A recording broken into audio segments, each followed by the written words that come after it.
이렇게 4가지 정도만 좀 내려놓으시면은 중고차를 구매하는 방법, 중고차를 가장 현명하고 가성비 높게 구매하는 방법.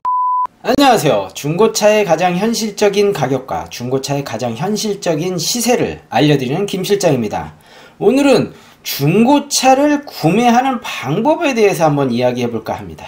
중고차를 구매할 때 당연히 싸고 색깔 좋고 키로수 좋고 옵션 좋고 사고 없는 차량을 원하는 게 일반적입니다. 그리고 가장 중요한 가격이 또 싸면 좋겠죠. 그렇지만 중고차 시장에서 지금 이렇게 제가 말씀드린 여건을 다 갖추고 있는 차량들은 가격이 비쌉니다. 쌀 수가 없어요. 가장 비싼 측에 속해 있고 가장 비싸게 시세가 형성이 되어 있습니다. 왜냐하면 누구나 원하기 때문에, 누구나 찾기 때문에, 누구나 이것을 희망하기 때문에, 그러기 때문에 가격이 비쌉니다. 당연히 많이 찾으면 가격이 올라갈 수밖에 없는 게 중고차 시장의 구조입니다. 색깔도 마찬가지고요. 사고, 키로수, 옵션도 마찬가지입니다. 그렇다면 중고차를 어떻게 구매해야지 가장 현명하게 구매를 하냐? 제일 일반적이긴 하지만 제일 차량 구매하시는 분들이 안 하는 부분입니다. 그리고 제가 생각하기에 가장 제가 권장을 많이 해드리는 방법 중에 하나고요. 뭐 대단한 건 아니지만 좀 정리를 좀 해봤어요. 들어보시고 이해가 간다, 아니면은 좀 수긍이 간다 이러시면은 차량 구매하시는데 참고를 하시면 좋을 것 같고요. 우선은 제가 제일 먼저 차량 가격이 제일 중요하다고 말씀드렸죠.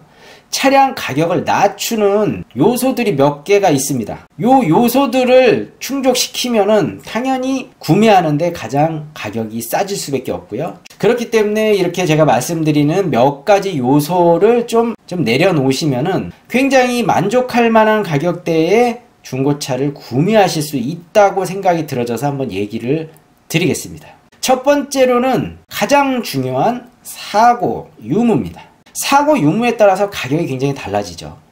특히 중고차, 신차는 그냥 무조건 무사고기 때문에 가격이 딱 정해져 있어요. 출고될 때 거기서 몇십만원 할인 받느냐 안 받느냐 그 차이인 것 뿐이고, 그렇지만 중고차로 오시게 되면은 사고가 있고 없고에 따라서, 그리고 사고의 정도, 그러니까 좀 세게 났냐 좀 경미하게 났냐 요런 거에 따라서 또 가격이 굉장히 천차만별로 차이가 많이 납니다. 제가 말씀드리는 사고는 인사이드나 하우스 거기까지는 포함을 안 시켜요.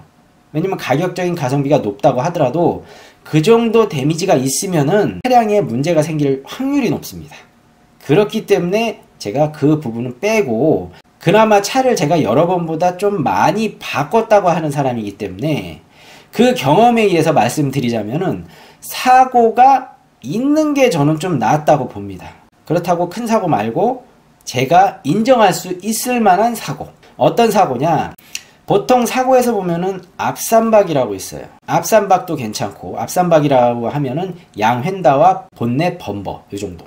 그리고 거기서 조금 더 가면은 범버를 잡아주고 있는 지지대라고 있습니다. 그 지지대 부분이 판금이나 교체 요 정도까지는 저는 괜찮다고 봅니다. 그러면 가격적으로도 무사고, 완전 무사고 차량보다 가격적으로도 싸요. 특히 앞쪽과 뒤쪽 두 군데 다. 그러면 가격적으로 굉장히 내려갈 수 있는 여지가 1차적으로 됩니다. 그래서 저는 사고는 좀 있어도 된다, 사고는 좀 있는 게 좀 좋지 않냐, 그런 생각에서 사고 부분을 조금 포기하시면은 가격적으로 좀 많이 내려갈 수 있지 않냐, 이렇게 말씀드릴 수 있을 것 같습니다. 그리고 중고차를 구매하는 방법 중에서 두 번째는 키로수입니다.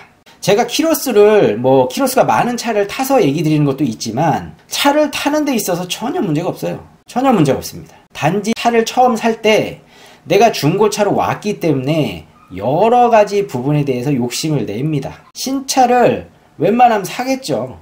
사고 싶고요. 그렇지만 중고차로 왔어요. 가격적으로 좀 세이브 시키기 위해서. 신차 사기에는 좀 부담스럽고 중고차가 좀 만만해 보여서. 그렇지만 중고차로 와서 욕심을 부리면은 가격은 올라가요. 그럼 중고차 사는 가장 큰 의미가 없어집니다. 중고차 구매하는 방법 두 번째로 키로수를 조금 내려놓으시라고 말씀드립니다. 저는 딱 잘라서 15만 킬로 좀 넘는 차량 정도가 좋다고 봐요. 제일 선호하는 거는 10만 킬로대예요. 10만 킬로 좀 넘은 차를 선호합니다. 중고차에선 가장 선호하는 킬로수대가 10만 킬로 전후예요. 근데 저는 조금 더 가서 15만 킬로, 14만 킬로, 16만 킬로 요 정도도 괜찮지 않나 이렇게 생각이 들어져서 중고차를 구매하는 방법 중에서 두 번째로 킬로수를 좀 내려놓으면은 좀 가격적인 가성비가 좋아지지 않나 이렇게 감히 말씀드립니다. 그리고 세 번째로는 색상이 있어요. 색깔. 저는 색깔도 굉장히 중요하다고 생각해요. 그리고 색깔에 따라서 똑같은 옵션에 똑같은 킬로수에 똑같은 사고 유무의 색깔 때문에 가격이 또 차이가 나는 것을 봅니다. 선호하는 게 요즘에는 흰색을 월등히 많이 선호를 해요. 검정색도 선호를 하지만 검정색이 관리하기가 좀 힘들기 때문에 한 번이라도 몰아보셨던 분들은 또 검정색을 좀 피해서 요즘에는 쥐색으로 많이 가는 경향이 또 있습니다. 그러면은 많이 찾기 때문에 당연히 또 가격도 올라가겠죠. 색깔도 좀 편안하게 쥐색도 괜찮습니다. 그리고 은색도 나쁘지 않아요. 너무 색깔이 튀는 색깔, 요런 색깔 말고 일반적으로 관리하기 좋은 색깔, 요런 색깔들은 흰색에서 그런 색깔로 선택을 하셔도 가격적으로 굉장히 또 세이브가 됩니다. 그래서 중고차 구매하는 방법 중에서 색상을 좀 내려놓으면은 가격적으로 가성비가 좋아지지 않나 이런 생각이 또 들어져서 세 번째로 중고차를 구매하는 방법 중에서 가성비를 높이는 방법의 세 번째로 색상을 알려드렸습니다. 그리고 마지막으로 네 번째로는 옵션이 있어요. 옵션도 많이 있고 적고 요 차이로 인해서 가격적인 게 굉장히 차이가 납니다. 특정 차종에서는 통풍 시트가 있고 없고에 따라서도 가격이 또 100만원, 200만원 차이도 납니다. 저는 차량이라는 거는 계속 편의사항이 좋아지는 겁니다. 편의사항을 더 넣고 최신 옵션을 넣으면서 가격을 또 올리기도 해요. 디자인을 변경해서 올리기도 하지만 최신 옵션을 넣으면서 또 가격을 많이 올립니다. 그렇기 때문에 중고차 시장에서도 옵션 때문에 가격이 많이 올라가요. 내가 쓰지도 않는 옵션, 무조건 풀옵션. 무조건 풀옵션은 좀 아닌 것 같습니다. 본인이 정작 필요한 옵션, 내가 많이 쓰는 옵션, 그런 옵션 위주로 적게는 1개, 많게는 2개 정도. 저는 그냥 1개 정도를 추천해 드려요. 다 그냥 좀 내려놓으시고 1개 정도만 넣으시고 내가 정말 진짜 이거 꼭 있으면 좋겠다 이런 옵션 있지 않습니까? 이런 옵션 1개 정도만 넣으시고 중고차를 구매하시면은 굉장히 가성비가 높으면서 좋은 차를 구매할 수 있는 확률이 높아집니다. 여기서 정리해 드리겠습니다. 중고차를 구매하는 방법, 중고차를 가장 저렴하고 현명하게 구매하는 방법 4가지를 알려드렸는데요.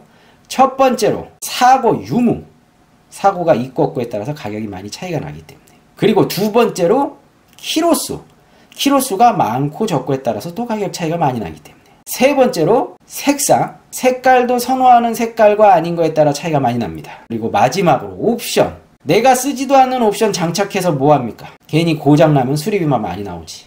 이렇게 4가지 정도만 좀 내려놓으시면은 중고차를 구매하는 방법, 중고차를 가장 현명하고 가성비 높게 구매하는 방법이라고 저는 강력하게 말씀드립니다. 오늘은 중고차를 구매하는 방법, 중고차를 가장 현명하게 구매하는 방법, 중고차를 가장 가성비 높게 구매하는 방법에 대해서 이야기해 드렸습니다. 오늘 영상은 여기까지고요. 영상 끝까지 시청해 주셔서 감사합니다. 다음 영상에서 또 뵙도록 하겠습니다. 감사합니다.